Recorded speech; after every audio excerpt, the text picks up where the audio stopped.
Bom, vamos começar então. Primeiramente, boa tarde. Queria só pedir desculpa que eu estou meio nervoso. É a minha primeira Python Brasil e a primeira palestra numa Python Brasil também, consequentemente. Valeu. E aí, só falando um pouquinho dessa ideia que rolou, falar sobre Python Guerrilla. A primeira vez que eu apresentei sobre Python Guerrilla, tentando mais trocar uma ideia com o pessoal, foi num grupo aí de São Paulo, que aconteceu lá no Lisa Labs. Foi a primeira vez que eu apresentei essa ideia maluca, assim, maluca não, a ideia é bem simples, na verdade, porque o simples é bem melhor que o complexo. Então, e aí na hora que você extrai coisas simples de coisas que parece que é complexo, todo mundo gosta. Então, o que aconteceu foi que bastante gente gostou, acabou falando sobre ela. E eu queria até fazer essa palestra aqui porque, na época, a Lidiane falou que queria ver aqui na Python Brasil e tal, então eu submeti, infelizmente ela não pôde vir. Mas se estiver sendo gravado tal, ela vai poder ver também depois. Então, eu vou falar sobre Python Guerrilla. Só que você viu Guerrilla ali, você já pode começar a querer pensar que eu estou mandando você fazer guerra, gerar conflito e tudo mais. Não, não é isso. Então, o primeiro disclaimer é: faça amor, não faça guerra. O conceito de guerrilha ali é muito mais de tática, de resolução de conflitos, do que promoção de conflitos, tá? Só que antes de entrar no tema especificamente, falar um pouco sobre mim. O pessoal do Grupo talvez já me conheça, mas como aqui tem gente de mais lugares. Meu nome é Caio Carrara, eu sou de Sorocaba, interior de São Paulo. E eu desenvolvo há mais ou menos uns 5 anos, 6 anos mais ou menos. E gosto muito de tecnologia. Eu comecei a curtir programação e a curtir desenvolvimento, passei pela fase de fanboy de linguagens e fanboy de tecnologias, fanboy de sistemas operacionais. Só que uma coisa que a gente vem aprendendo, talvez com o passar do tempo, é que, na verdade, não importa a tecnologia pela tecnologia. O que importa é você resolver problemas e gerar valor com a tecnologia. Então, hoje, antes de eu me denominar desenvolvedor de qualquer linguagem, eu gosto de me denominar como um apaixonado por tecnologia, que gosta de usar tecnologia para resolver problemas das pessoas. E talvez seja por isso que acabou acontecendo essa união assim, minha com a Thoughtworks. Faz quase 4 meses que eu estou lá, é bem recente, mas atualmente estou trabalhando como desenvolvedor lá. Bom, a Thoughtworks vocês já ouviram bastante durante o evento, mas não custa lembrar. É uma empresa já antiga, tem 20 anos de idade. Hoje ela tem, acho que talvez até mais de 3.500 funcionários em 13 países, com 34 escritórios. Só que mais importante de qualquer número que a gente possa dizer, é legal lembrar que a Thoughtworks é uma comunidade de pessoas apaixonadas por tecnologia. Então, uma comunidade mesmo, no sentido do senso comum, que nem a Tânia já falou no keynote de ontem. Uma comunidade no sentido de que todos ali dentro estão pensando para o bem, sabe? São objetivos para o bem. Então, é bastante interessante conhecer mais a proposta da Thoughtworks. Mas vamos deixar as apresentações de lado e falar um pouco da motivação, né? Por que você quer falar sobre isso? Python Guerrilla, ambientes burocráticos, alegria, como assim? A motivação que veio a mim até para eu falar sobre isso foi que ao longo da minha pequena carreira, eu acabei encontrando diversas pessoas, diversos desenvolvedores, diversos BAs, PMs, QAs, que acabavam ficando frustrados por não conseguir mudar o ambiente no qual ele estava inserido. A gente já ouviu o relato aqui, inclusive, e parece cada vez mais comum nos eventos de tecnologia, todo mundo falando que está se desanimando com a área, se desmotivando, tendo depressão, não está gostando do trabalho. E muitos dos esforços que as pessoas fazem para talvez tentar mudar esse status quo no qual elas estão inseridas é fracassado. E eu comecei a observar um certo padrão das pessoas que querem mudar o ambiente no qual elas estão inseridas. E talvez eu tenha a experiência que eu passei, talvez venha colaborar caso algum de vocês estejam passando por isso e queiram mudar o ambiente no qual estão inseridos. Mas vamos lembrar um pouco do, talvez, seria presunção minha chegar aqui e falar que eu sei o motivo de todas as frustrações na área de TI. Mas um ponto de vista sobre o cenário é o que eu quero mostrar aqui. Um ponto de vista do porquê talvez algumas pessoas não se contentam com a área. E para a gente fazer essa análise, a gente tem que partir do pressuposto que desenvolvimento de software é um trabalho criativo. eu vejo cada vez mais esse senso realmente se tornando um senso comum, esse entendimento se tornando realmente um senso comum. As pessoas têm notado que desenvolver software é um trabalho criativo, não é um trabalho repetitivo. E se a gente pegar a ideia de criatividade, fica talvez até mais fácil de entender. Também eu não vou tentar definir criatividade aqui, mas a gente tem que tentar pensar a criatividade como a nossa capacidade de trazer coisas novas, trazer coisas que não existem. E a gente tem que parar para pensar que toda vez que a gente mexe num software, a gente está criando um software que não existe. Por mais que seja um software legado, sabe? Um software que já tem os seus bugs, já tem a sua história, já tem o seu contexto. A partir do momento que você, como desenvolvedor, colocou a mão naquele código, ele é um código novo, porque antes você não tinha tocado naquele código, sabe? Então, mesmo a tarefa de encontrar problemas no software, resolver bug, é uma tarefa de criação. Porque o mesmo bug ele tem diversas maneiras de ser resolvido. Ou o mesmo problema tem diversas maneiras de ser resolvido. E se a gente procurar entender o conceito de criatividade, muitos pensadores colocam na verdade, eles definem a criatividade como dependente do contexto sociocultural da pessoa. Então, o que isso quer dizer? Quer dizer que cada pessoa cria diferente. E por que cada pessoa cria diferente? Porque cada pessoa tem um contexto histórico diferente. Eu passei, durante a minha carreira, desde o começo na escola, por uma história que o outro não passou. Então a gente olha o mesmo problema de maneiras diferentes. Então a gente parte do pressuposto que software é criação. E aí entra, talvez, o agente contrário da criação, que eu acabei chamando de ambientes burocráticos. E quando eu penso em burocracia, por isso que eu coloquei essa imagem de fundo, eu sempre imagino um caminho no qual eu quero trilhar, só que no meio desse caminho tem um monte de obstáculos, um monte de galhos. E para quebrar um galho, talvez eu tenha que quebrar outro galho. E para quebrar outro galho, eu tenho que quebrar outro galho. Só que quando eu comecei minha jornada, eu não estava querendo quebrar galhos, eu estava só querendo percorrer o caminho.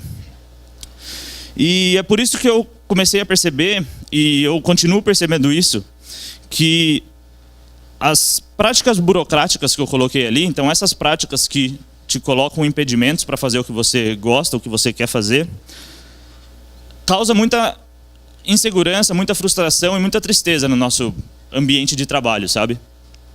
Então, o desenvolvedor, ele começa, digamos que ele começou a carreira dele lá na faculdade, estudando uma linguagem que ele mais gosta, porque ele queria desenvolver jogos, ou ele queria desenvolver qualquer tipo de sistema.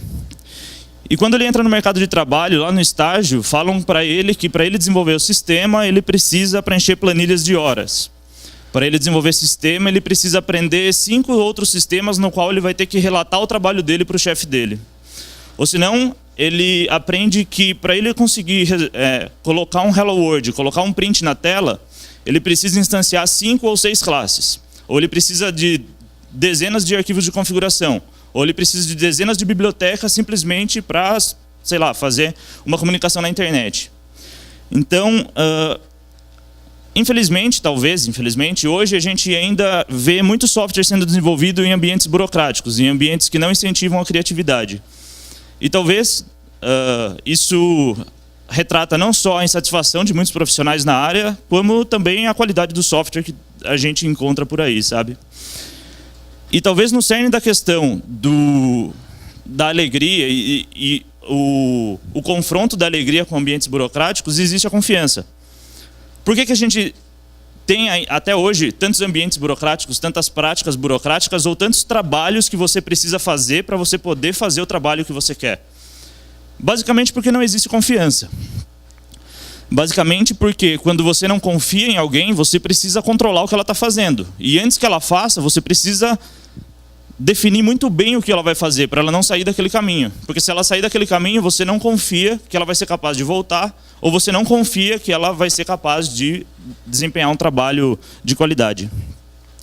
Então, eu gosto até de falar que quanto menor o nível de confiança, maior o nível de burocracia desse sistema. Então, talvez, espero que não seja a realidade de tantos aqui, mas se você está num ambiente que você acaba identificando muitos processos burocráticos, questione a confiança desse ambiente, sabe? Questione a confiança do seu chefe, questione a confiança da pessoa que está ao seu lado.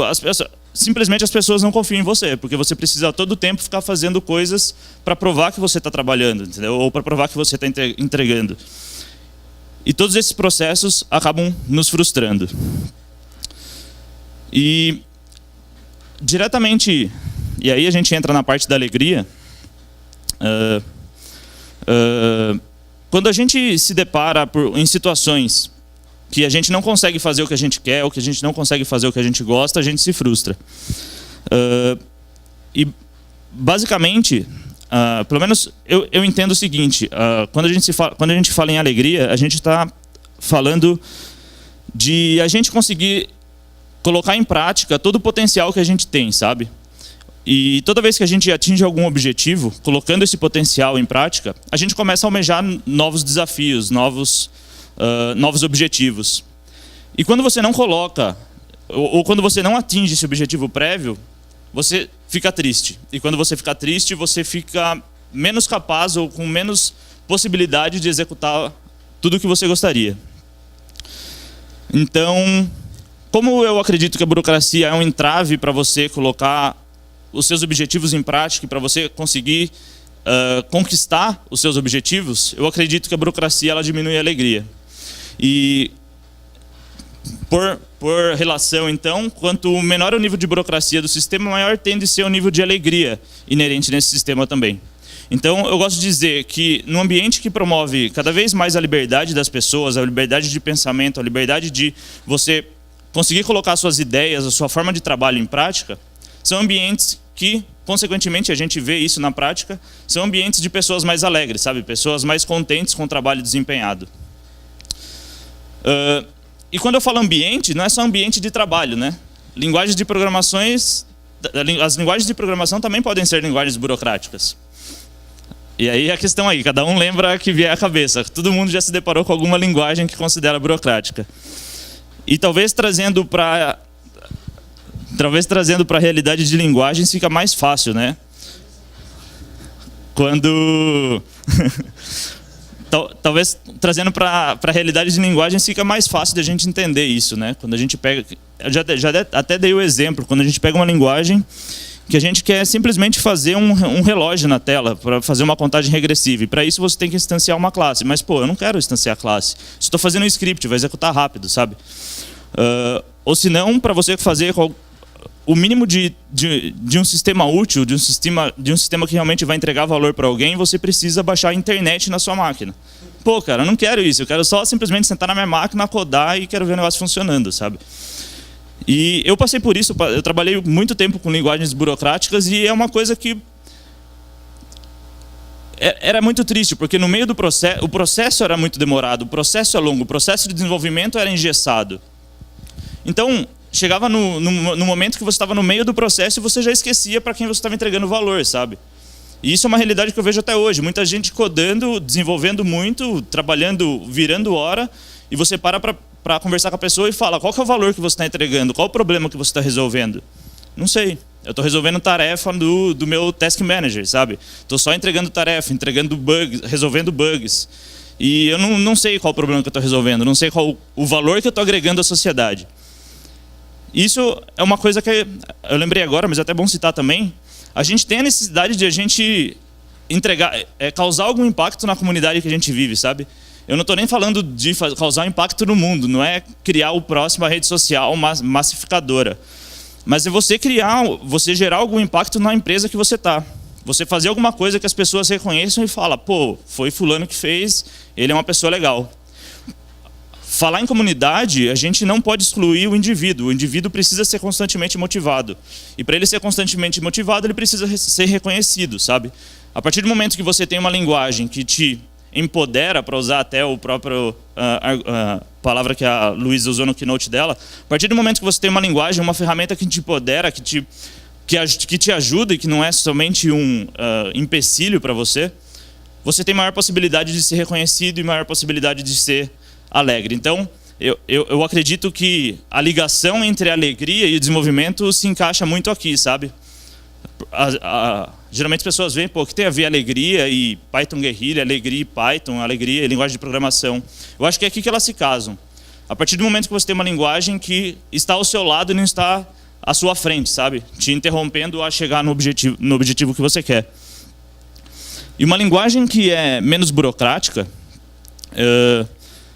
Eu gosto de falar também que é uma linguagem que te faz codar mais para o valor que você quer entregar e menos para a linguagem. Então, no dia a dia, se você for contar, sei lá, linhas de códigos que você desenvolveu ou o tempo que você trabalhou na linguagem, no final do dia, você tem que chegar num número que seja muito maior para valor agregado do que para a linguagem.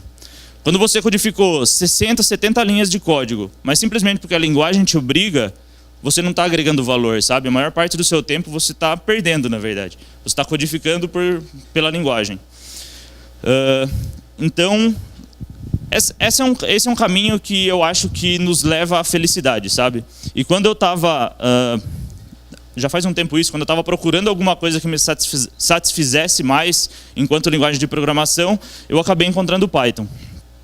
Eu estou numa conferência, então, sei lá, de Python, então não estou só puxando o saco, tinha que trazer para esse tema.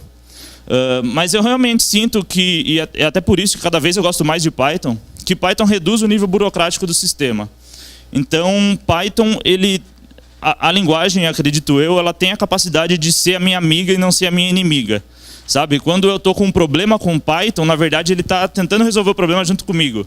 O meu problema nunca é com Python, sempre é com a lógica que eu preciso resolver, sempre é com o negócio que eu preciso resolver, sempre é com o negócio do cliente e nunca é com a linguagem, sabe? É muito simples, muito fácil. Espero que todos tenham concordado até agora, mas aí a ideia é entrar no segundo momento da apresentação, que é o seguinte: beleza, a gente acabou de falar de alegria, a gente acabou de falar de que a burocracia reduz a alegria, que a gente tende a buscar alegria, espero que todos aqui seja comum essa ideia, e que para isso talvez usar Python possa nos ajudar. É uma das maneiras, tá? Não é a única maneira, mas talvez se eu trabalhasse com Python, talvez eu fosse mais feliz, talvez eu conseguisse entregar mais valor, talvez eu conseguisse causar mais impacto na comunidade na qual eu vivo. Seja minha empresa, seja meu bairro, minha cidade, meu país. Mas talvez ele venha me ajudar. Mas e se eu não estiver trabalhando com Python hoje? Se eu estiver num ambiente no qual a maioria dos outros sistemas é feito em outras linguagens, seja qual for. Talvez... Oi? Então, mas se fosse nomear todas, teria que ficar muito tempo aqui. Mas a ideia é, então eu estou num ambiente que não favorece a utilização do que eu gosto. Como é que eu faço? Como é que eu consigo transportar, passar dessa barreira? Transpor essa barreira, exatamente, obrigado. Então, como é que eu tenho que fazer? Uma coisa que eu sempre vejo é as pessoas entrando em conflitos no trabalho, sabe? Simplesmente falando, não, o que eu acredito é o melhor, o que você está fazendo é errado.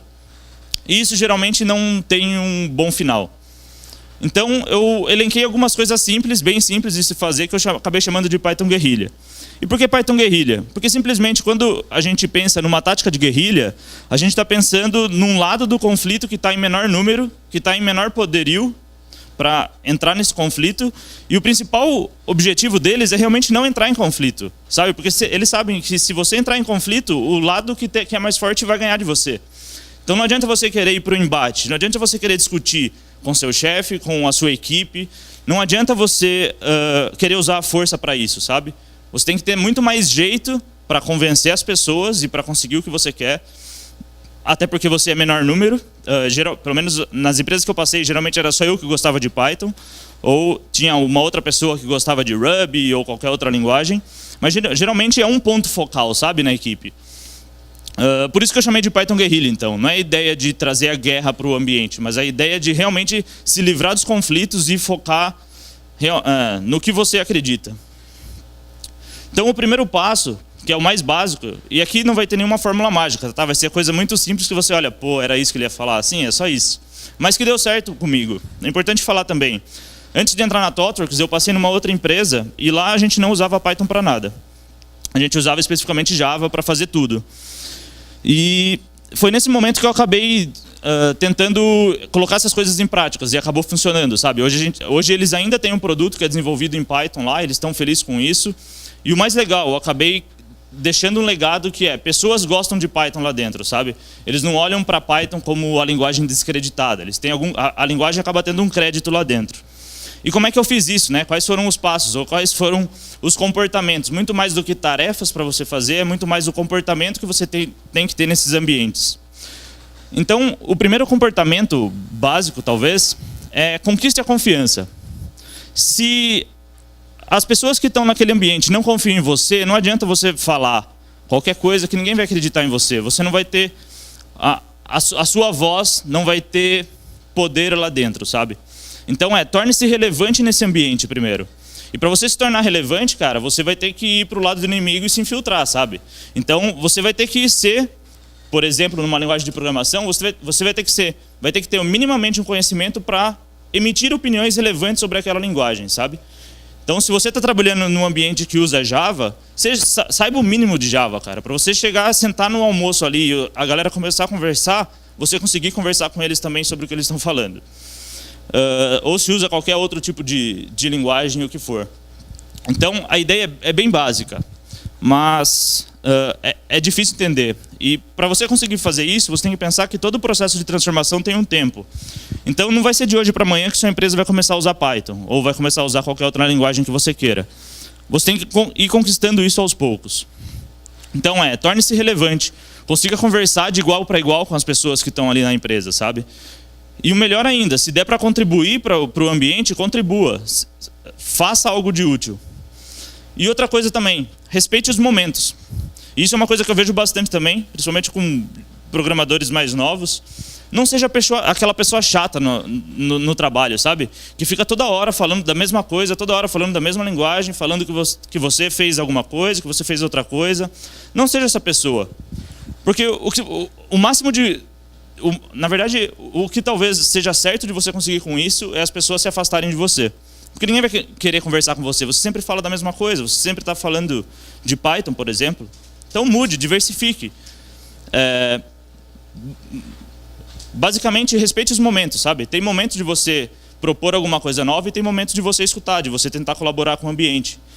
Por quê? Porque a ideia é você atrair pessoas. Não é você afastar pessoas. Por que isso? Porque por mais que você seja, em algum momento, a única pessoa que está no ambiente querendo transformar aquele ambiente, você não vai conseguir fazer sozinho. No meu caso específico, nessa empresa que eu estava, eu precisei convocar pelo menos 2 estagiários que tinham lá para trabalhar comigo, sabe? E aí eu mostrei Python para eles, lógico que... lógico não, mas eles foram mais receptivos, sabe? Porque talvez a cabeça deles tivessem menos...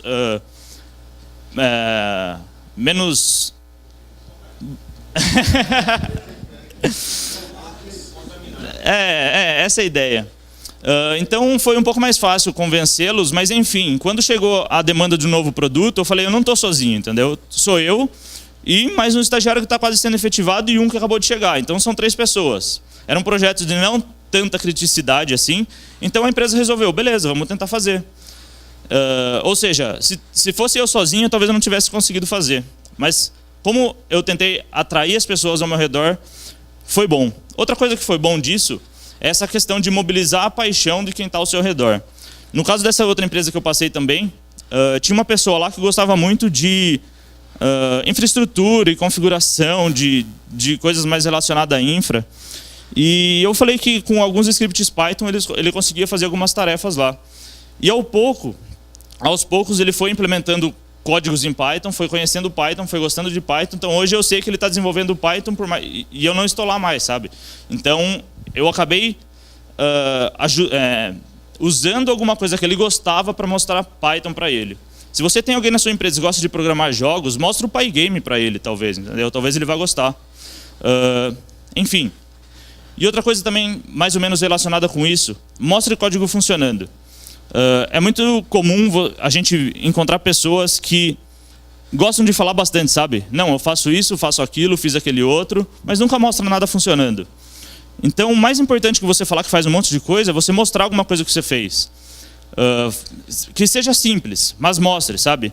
Então, resolve, sei lá, resolve problemas de algoritmo no Spoj, não sei se alguém conhece Spoj aqui, mas, sei lá, começa a resolver alguns pequenos problemas e começa a tentar propor isso na empresa que você está. Pô, mas não tem momento. Cria esses momentos, sabe? Talvez, se você tem alguma coisa legal para mostrar, seja um momento apropriado você tirar uns 20 minutos do almoço, antes do almoço, sentar todo mundo numa sala e mostrar, sabe? E eu já consegui fazer isso, tipo, tem uma coisa muito legal aqui, vamos dar uma olhada? Vamos. A gente usou 15, 20 minutos do almoço, todo mundo conheceu, todo mundo viu o código funcionando, todo mundo quis saber mais depois que eu mostrei. E funcionou. Eu acho que, no geral, se você tentar propor alguma coisa antes de perguntar, isso é uma coisa que até o Henrique Bastos fala também, faça, cara. Não pergunte se as pessoas querem ou não a princípio, sabe? Encontre um momento e tenta trazer elas para o seu lado. Não fica esperando ou fica simplesmente lamentando. Eu acho que eu estou indo rápido demais, o Eric vai brigar comigo de novo. Mas outra questão também é hack the system. Ontem, lá no kart, eu acabei conversando com o pessoal, não sei se estão aqui, que acabou falando justamente o que eu estava pensando quando eu falei do hack the system, que eu pensei na apresentação do hack the system, que é o seguinte: encontra as lacunas onde você consegue inserir Python na sua empresa. Vou até contar o caso que me falaram ontem lá no kart, que foi o seguinte: o core, o sistema principal da empresa era feito em Java. Mas só que sempre aparecia algum sistema satélite para você fazer em Python. Seja algum sisteminha de integração, seja alguma rotina de backup, se eu não me engano. E isso daí era livre. Por mais que você não pudesse mexer diretamente no código principal da aplicação, você conseguiria mexer nessas aplicações satélites. E a pessoa começou a fazer em Python. E começou a falar para o amigo dele que ele estava fazendo em Python. E o amigo dele começou a fazer também. Então a ideia aqui é você começar a mostrar Python funcionando nas lacunas que você encontrar. E geralmente esses sistemas auxiliares é a melhor pedida, é a melhor maneira de você começar a fazer isso. E fazendo isso, você consegue mostrar o Python como uma cooperação e não como uma competição. Para você conseguir, de modo guerrilha, mudar o ambiente no qual você está, a ideia não é você competir com o status quo, sabe? A ideia não é você competir com o que está lá, mas você cooperar com o que está lá. E eu acho que Python ajuda muito, porque Python você consegue desenvolver uma coisa muito rápido, colocar sem gastar muito tempo, colocar em produção, rodar, e se não der, não deu, entendeu? Parte para a próxima. Então, tente cooperar com o que já está sendo executado. É muito natural a gente encontrar alguma coisa funcionando e focar nos defeitos dela. E falar, pô, é feito com tal tecnologia. Pô, aquela tela naquele botão está com bug. Ou aquela função, aquela rotina não está funcionando. Talvez a gente parar de pensar tanto assim nos defeitos daquilo que já está rodando, então se está rodando tem algum valor, e pensar mais, como é que eu consigo colaborar, sabe? Dado esses defeitos que eu identifiquei, como é que eu consigo colaborar, como é que eu consigo resolver isso? E, por último, mas não menos importante, convença, sabe? Não tente impor a sua opinião a todo custo. Eu acredito que não só a gente consegue ter resultados mais satisfatórios quando a gente está tentando convencer, mas mais importante que isso, para a gente convencer, o que é bem mais difícil do que impor, a gente passa por um processo de reconhecimento da outra pessoa, do reconhecimento do outro contexto, sabe? Então, a ideia é, a atividade de reconhecimento, ela é geralmente muito boa para ambos os lados, porque o outro lado vai te conhecer melhor e você vai conhecer melhor o outro lado. Então você vai acabar tentando entender quais são os pontos fortes daquela outra tecnologia, porque ela já está lá, já está funcionando, entendeu? Então ela não é de todo mal. E vai ser a sua oportunidade de mostrar por que Python, ou por que a tecnologia que você acredita ser melhor para aquele ambiente é realmente melhor. Então, se no final da história, mesmo assim, você não conseguir colocar essa tecnologia em prática, pelo menos você aprendeu mais sobre o outro e o outro aprendeu mais sobre você. Então, eu acredito que no final das contas todo mundo sai ganhando. E se mesmo assim você acredita que o ambiente que você está é impossível de fazer qualquer mudança, é impossível de fazer qualquer revolução, digamos assim, talvez esse não seja o melhor ambiente para estar, sabe? E talvez então seja a hora de você pensar em começar a pesquisar novos ambientes para você estar. Porque, conversando também com as pessoas, eu percebi que essa realidade pela qual eu passei não é uma realidade comum para todo mundo. Então, para você conseguir fazer a mudança, um mínimo de vontade do outro tem que ter. Se a pessoa está completamente fincada com os pés no chão e não quer mudar, talvez não seja você que vai conseguir, entendeu? E talvez seja muito mais desgastante você tentar mudar essa situação do que se você tentar partir para outra. O bom que eu acabei antes é que pelo menos a gente não vai perder tanto tempo de coffee break, mas a ideia é o seguinte, teve bastante coisa aqui que talvez eu tenha deixado de falar. Eu queria abrir para perguntas ou bater papo ou trocar ideias. Tem bastante gente experiente, muito mais que eu aqui na sala. Então, se alguém tiver alguma experiência, se alguém tiver uma pergunta, se alguém quiser saber alguma coisa, eu estou aqui. Pode fazer perguntas de qualquer coisa que você quiser pensar.